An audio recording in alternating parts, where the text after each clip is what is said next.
With an average ROI of 42 times, it's no surprise that 73% of marketers rate email as their top digital channel for ROI. Now, in this video, I'm going to dive into 5 profit-boosting email marketing strategies to help you scale your e-commerce business this year. Now, these strategies are going to be helpful no matter your experience level or how much revenue you're currently generating through email. In fact, we've used these strategies to help scale brands that were doing absolutely nothing, and we've also used them to increase revenue and profitability of brands who are already generating 7 figures from email marketing campaigns. Now, if you're just looking into email marketing because you're fed up with relying on ad platforms like Meta that are just crazy inconsistent, or you just aren't generating as much profit as you want to be, you are in the right place.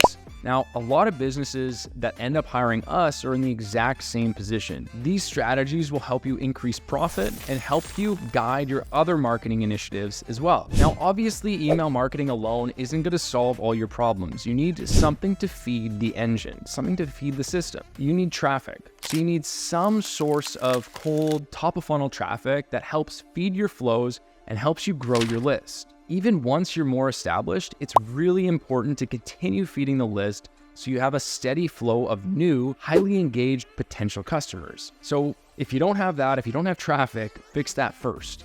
But with that in mind, let's dive in. So if you want to get things rolling and improve your profitability right out the gate, the first thing you want to focus on is getting some flow automation set up. Now, if you've already heard of this before and you're thinking of clicking away, hold your horses, because 90% of brands that we audit are doing this completely wrong. So hang on for just a minute. It's about to get juicy, I promise. Now, for those of you who don't know, flows help to streamline your marketing efforts and make sure that people are receiving the right message at the right time. They're triggered by a specific action or a specific milestone, like someone signing up to your newsletter, abandoning cart, or just making a purchase. Now, building out flows specifically for each one of these stages and some others is where you want to start. Now, the welcome series is the very first one. Most of our clients leverage an offer like a discount to get people interested enough to sign up for your newsletter. The main thing that's really important here is just to make sure it's interesting. Sign up for updates is not interesting at all.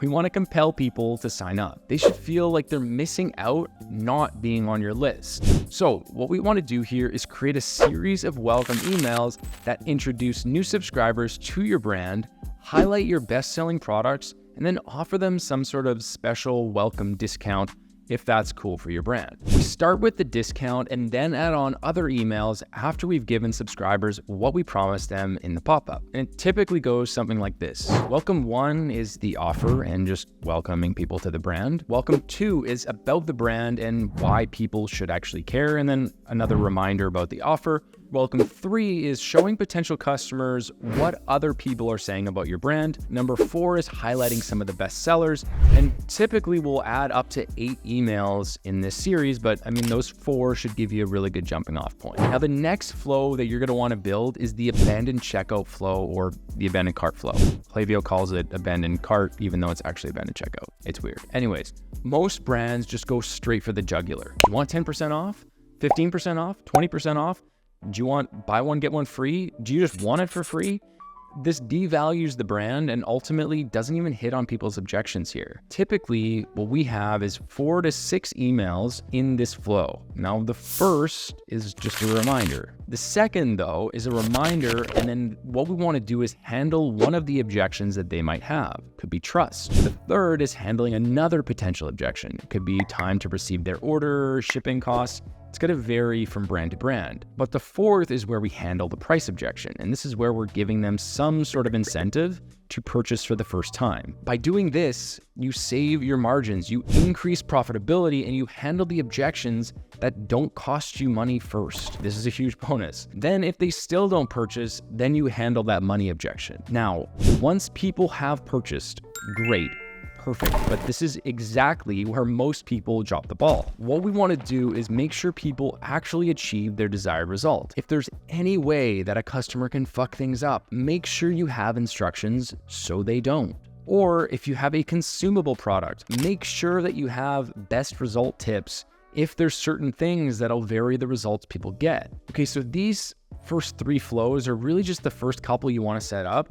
but they should really help you hit the ground running, and this is where a lot of the revenue is going to come from. But most brands just kind of set and forget those flows. Once they're built, they just leave them, and this leaves a ton of money on the table. Even though this is literally all our agency does, we don't have the audacity to think that we're going to nail it the first time. This is where A/B testing comes into play. Now, if you want a full run through of how we A/B test within the agency, there's a complete overview and it's a super long video. Go ahead, check that out, and it's on my channel. But the Coles notes essentially is just, first, you need to identify the bottleneck, i.e. the one thing that you could change that would have the most meaningful impact on results for your business. There's really only 4 different things in email that could go wrong. You're not getting to the inbox. People aren't opening once you're in the inbox. People aren't clicking once they open, and people don't purchase once they click. So dive in, take a look at where things aren't working. And once you've found out where they aren't working, then it's time to figure out why. Now, again, there's another video on my channel that covers this in much greater detail. Again, it's a very long video, so I'm not going to cover it all here, but this is a huge piece of email marketing. Testing, iterating, improving, testing again, and then iterating again. It's a non-stop process. Okay, so even if you just nail these 2 things, you're going to be ahead of the vast majority of brands, and honestly, most agencies, because most of them don't do it right. Now, the third profit boosting strategy may sound super simple, but it can have dramatic impacts on your results. This is personalization and segmentation. Now, if you really want to see how much you're leaving on the table right now, start personalizing your flows and your campaigns. What this really comes down to in its most simple form is literally just sending people relevant content that they actually want to receive. So if you sell men's and women's clothing and I sign up to your list and receive a bunch of women's clothing recommendations, I'm either going to unsubscribe or ignore your future emails. But if I receive clothes that are tailored to what I was viewing, or even just trending men's clothing because that's what I'm looking for, chances are much higher that I will actually be interested, and ultimately that'll actually place an order. We just did a test for a client here and we increased their placed order rates by about 75%, which is wild. Now, the highest impact emails to personalize are going to be the welcome series, pretty much every email in the series, the abandoned checkout series, and your campaigns. Want to take it one step further? Have an actual conversation with your customers, not at them. This is the 4th tip. Send out surveys and polls to gather feedback and insights from your potential customers who haven't bought yet, but also from your customers that did purchase, and try to figure out why they purchased and what they're looking for in the first place. And then tailor content specifically to them. We just did this with the supplement brand we're working with by asking what pain point they're looking to solve for right in the pop-up. Sometimes it's not about more customers, it's just about treating your current customer base better. Now, the final strategy that can really just take things and have exponential impacts on your profitability is a loyalty program. Now, obviously, pre and post-purchase experiences need to be rock solid first, but once they are, loyalty programs can help them stick like glue.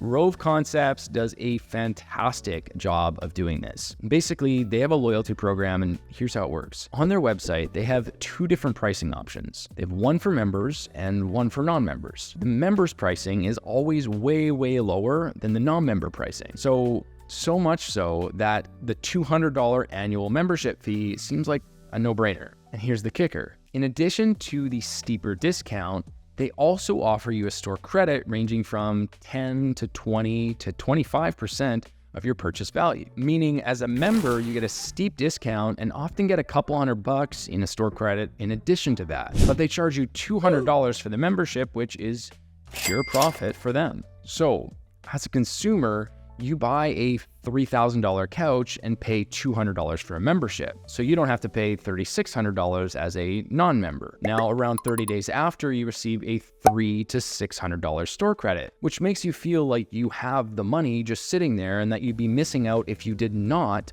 purchase. So instead of a discount, which you wouldn't have until you actually make your next purchase, a store credit feels like you're actively losing that money if you don't use it because it's already yours. This type of loyalty program can help you increase your profit on membership fees and increase the profit and revenue per customer on the back end by getting more current customers to buy more and more frequently. Anyways, I hope this video helped you out, and if it did, please feel free to like and subscribe. And if you do have an e-commerce brand that's doing at least $50,000 a month in revenue, you want help improving profitability with your email marketing and SMS, I'd invite you to apply below.